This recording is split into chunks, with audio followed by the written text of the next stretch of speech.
What's up, good people? It's your girl, Nikki Blends, coming with the high taper tutorial. So we're going to start off by combing and put it in my guideline.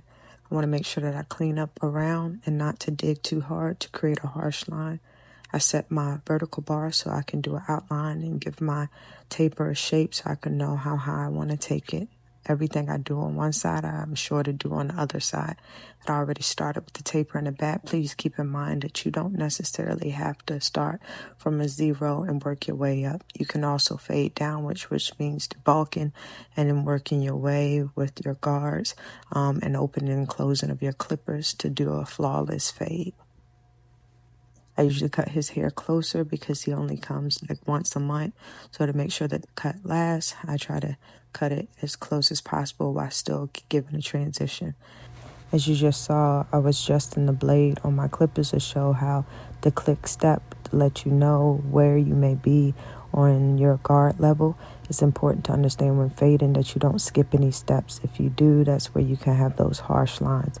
Now I'm going in and just picking up some of those excess dark spots to get rid of it and debulk in certain areas so that it won't be too much contrast along the fade. Important part about cutting is that you want to turn your guests around from different angles because they will be seen by different people from different angles to ensure that that cut is flawless all the way around, as opposed to looking at it from only one perspective. When taking and cutting hair with braids or locks, it's important to utilize your comb to separate the hair that you want to cut from the hair that you don't want to cut. Oftentimes there are complaints of barbers digging into styles, whether it be braids or locks. So it's important to utilize tools to be able to maximize the fullest potential of the cut, still leaving the integrity of the base of the locks.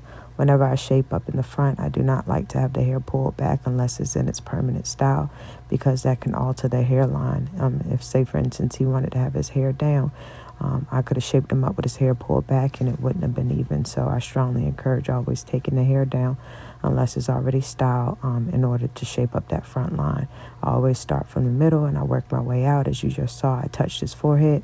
People don't really realize how your facial expressions alter your hairline, so it's important to keep your guests in a relaxed state, to notify them if you need them to close their eyes and things, to make sure that their hairline is not altered in any way. Barbers have been blamed for pushbacks, but facial expressions, moving eyebrows, having conversations, alter that as well. Now, before y'all come for me in the comments about this enhancement, it is what it is. My guests still come to me and I don't have complaints. If it's something they don't want, they can verbalize it.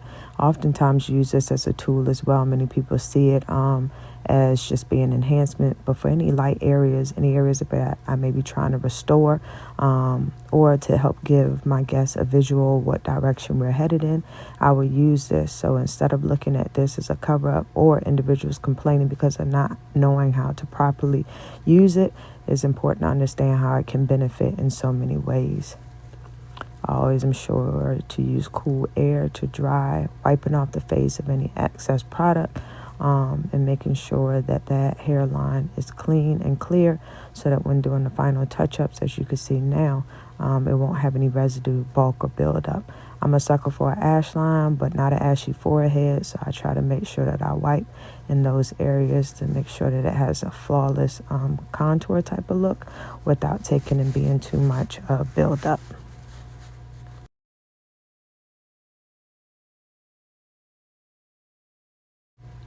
And as you can see, I'm just doing those final touches to make this pop a little bit more. The cut is essentially done. Again, this is a highball taper with locks.